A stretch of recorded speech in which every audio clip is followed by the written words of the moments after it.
Welcome to AGN Steno classes. Dictation start. महोदय, ESI अस्पतालों की स्थिति बहुत दयनीय है। वहाँ श्रमिकों के कल्याण के लिए, उनकी चिकित्सा के लिए जो आधुनिक चिकित्सा यंत्र और उपकरण उपलब्ध होने चाहिए वे नहीं हैं। ESI अस्पतालों की जीर्ण शीर्ण टूटी फूटी अवस्था है। उनकी एक्सरे मशीन काम नहीं कर रही है और हार्ट के इलाज के लिए उन्हें दूसरी जगह रेफर कर दिया जाता है।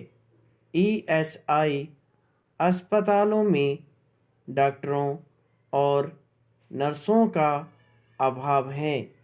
इसके साथ ही वहाँ दवाइयाँ भी उपलब्ध नहीं हो पाती है।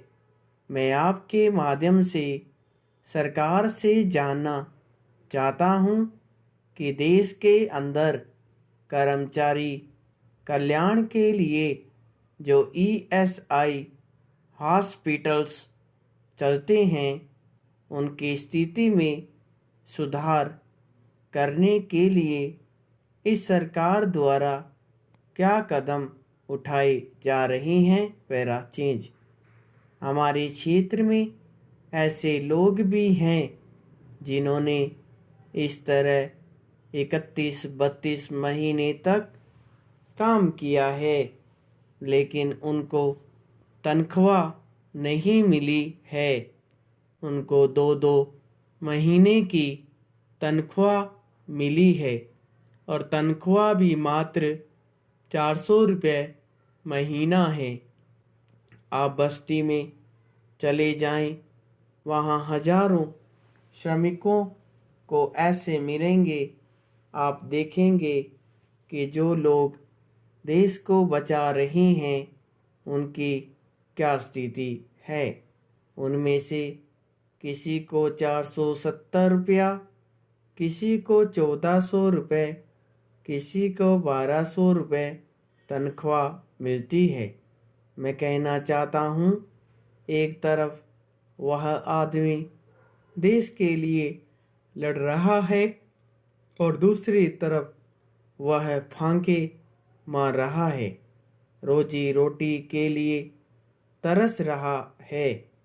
क्या उनके बच्चे पढ़ सकते हैं?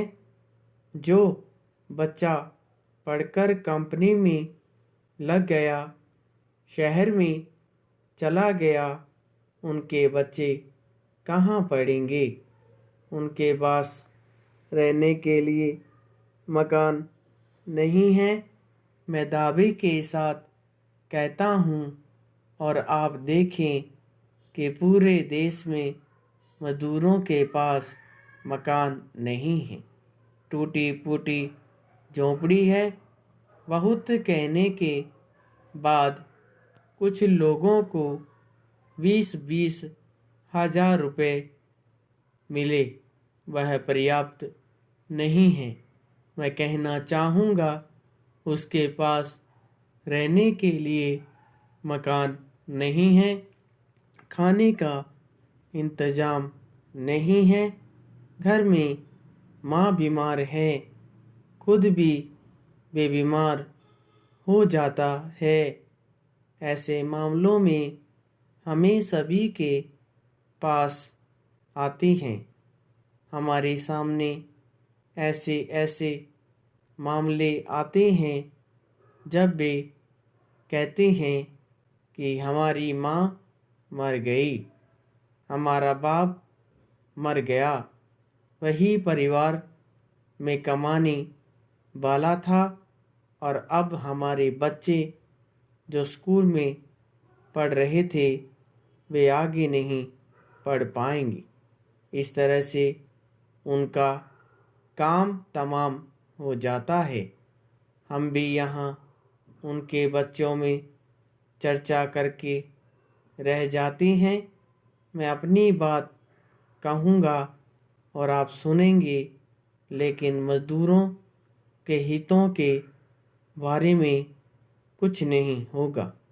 मैंने अपनी आँखों से देखा है कि आज देश में मजदूरों की हालत बहुत खराब और दयनीय है। संपूर्ण विराम।